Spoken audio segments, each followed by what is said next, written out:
Can you tell me when the Brits are going to get kicked out of Spain?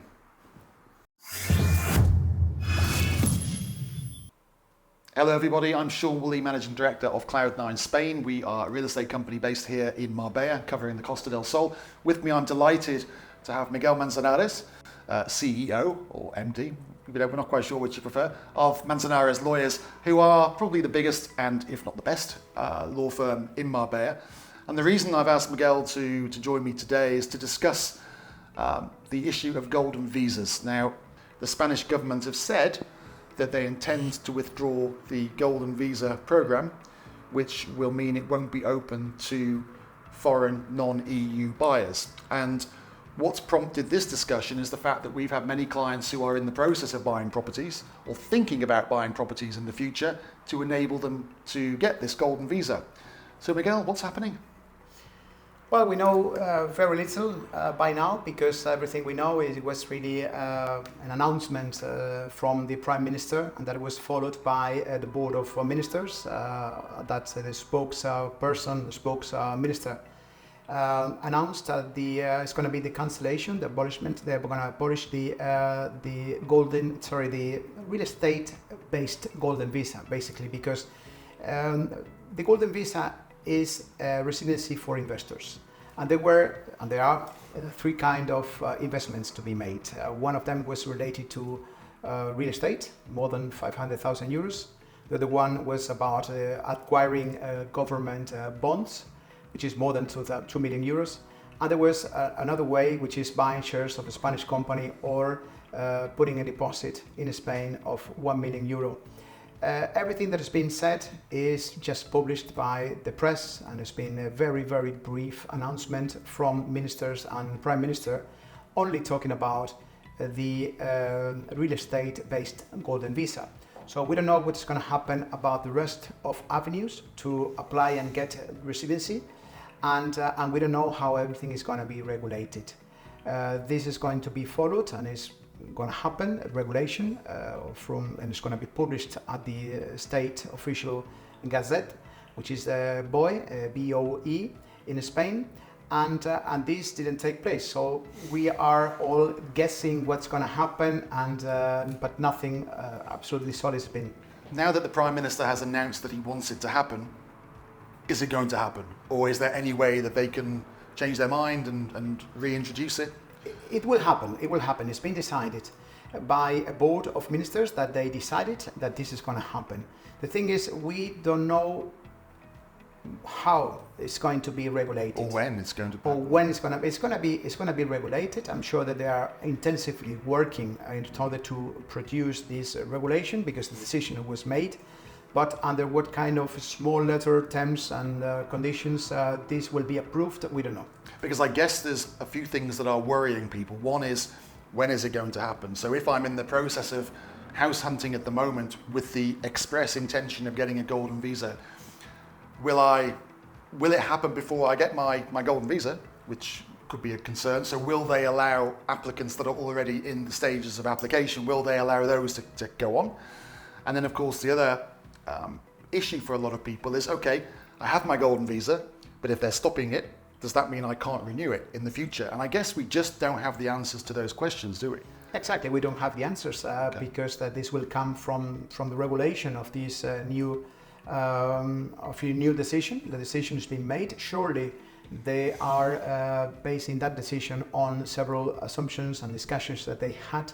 But this announcement from the spokesminister of the Board of Ministers was so brief, and this is happening every single week, where they decide about 40, 50, 60 different things on different subjects, and this was maybe a few seconds of announcements. This is going to be followed by a very strong regulation. And is this a political thing? Are they under pressure from, because I understand it, that it's a socialist government. They have various left-wing factions within their government, and what they don't like the fact that this government is being seen to advocate millionaires coming into Spain and spending money and having the right to live here, because it goes against their socialist principles.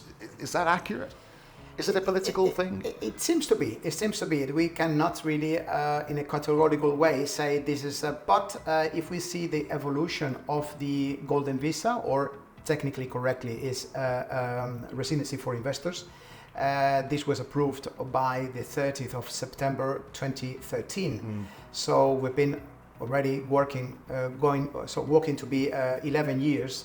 And it's never been a problem, and it's been different political parties governing Spain since that decision.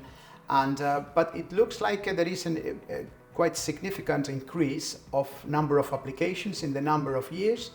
And it's been said that this will really be a way to improve the access to Spanish people to housing because of the prices, because of inflation, because of so many things.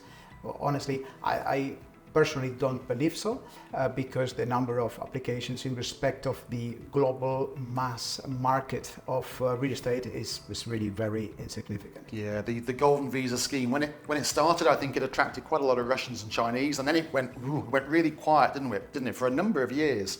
And I think the last 2 years, according to the figures, we don't know how much to trust the figures, but according to the figures, the last 2 years, there's been a spike of Golden Visa applications and the granting of Golden Visas, which is interesting because I guess the main people taking advantage in the last couple of years have probably been British people since Brexit. It's an easy way to get residency here, and also the American market, which, as most of you know, has been very busy the last few years. More and more Americans and Canadians are entering the market. So I think those two client groups may be the ones responsible for this spike in the applications.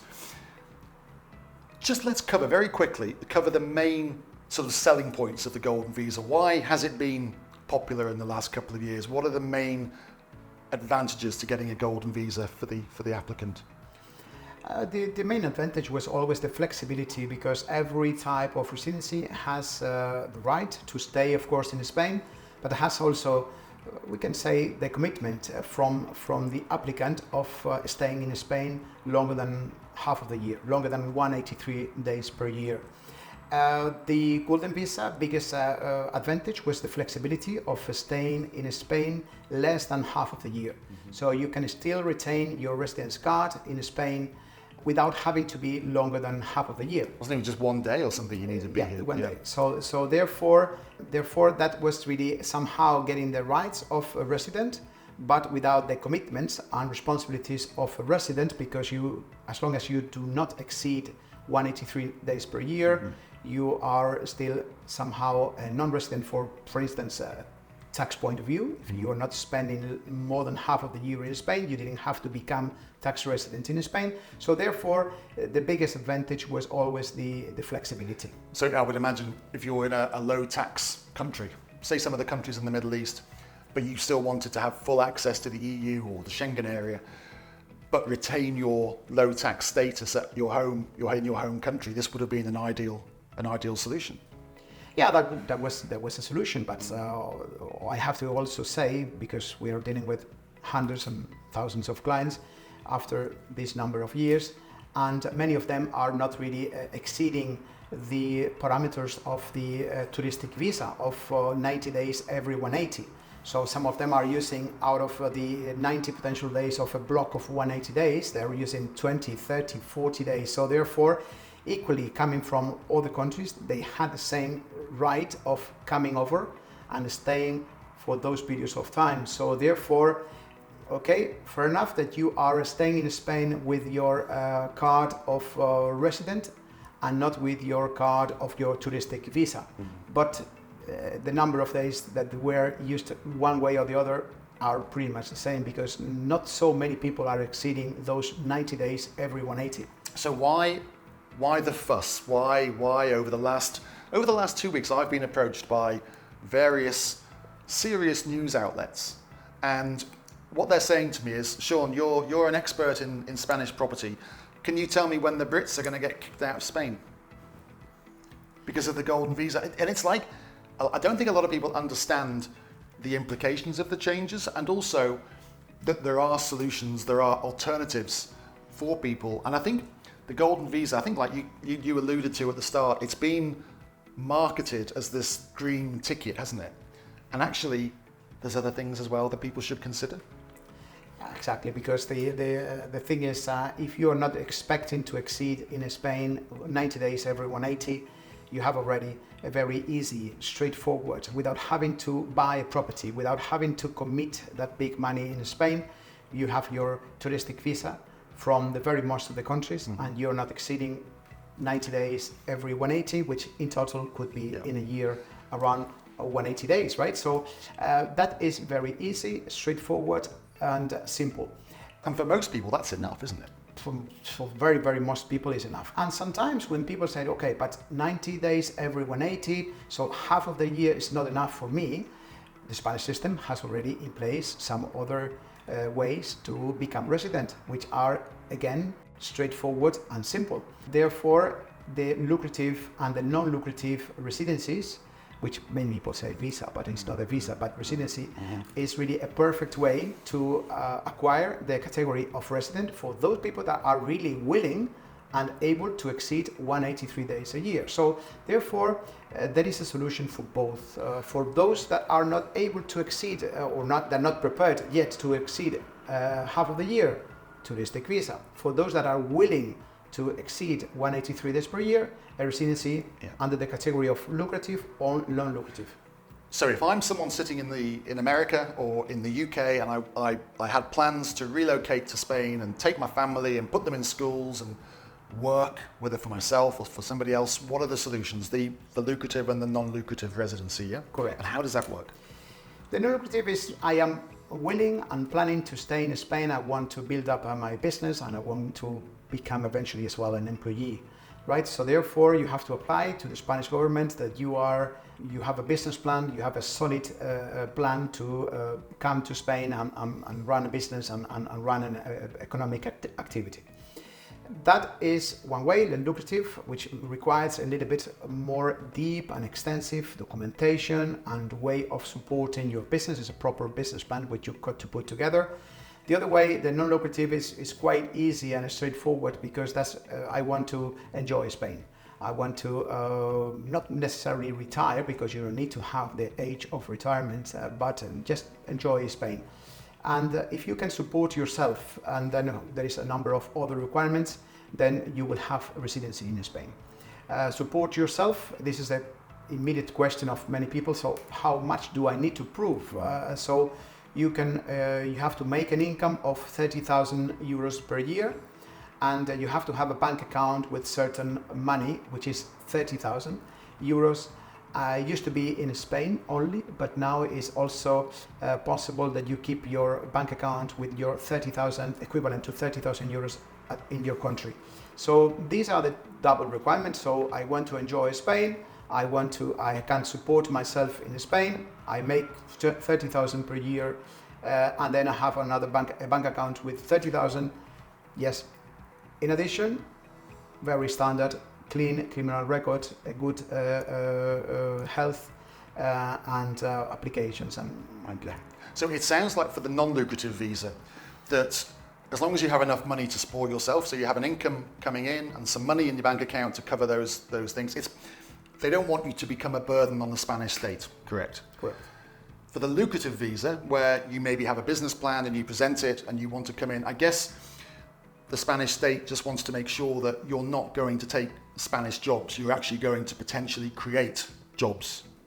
Yeah, that basically the other one is the non-lucrative. You can support yourself. In the lucrative one is that I am going to support myself with the incomes that I will generate in Spain. So therefore, you have to have a feasible, viable project of how you're gonna put together a company or a business that can support yourself in Spain. So therefore, from a practical point of view, many people say, okay, although I'm willing to do that avenue, I'm going to start because I have my 30,000 per year and I have my 30,000 in my bank account. I'm going to go straight to this avenue of a non-lucrative visa, and then I will really plan, once I have the residency card, I will plan my business, and therefore I will adapt my future after I achieve this in a very achievable way. Because we get a lot of people, a lot of entrepreneurs, tech entrepreneurs who want to come to Spain. They want to chill out for a bit, maybe semi-retire, but don't want to stop working altogether, but they don't intend to take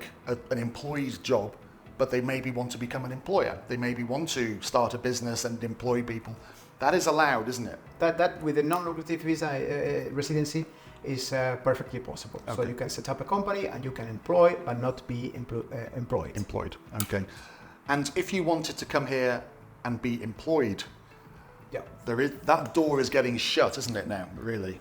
It's getting more difficult. It's getting more difficult because in a country where we have an unemployment, in theory, everything becomes more and more difficult, and it's a political decision somehow accepting certain type of jobs because of the specialization and because of the unique kind of job title.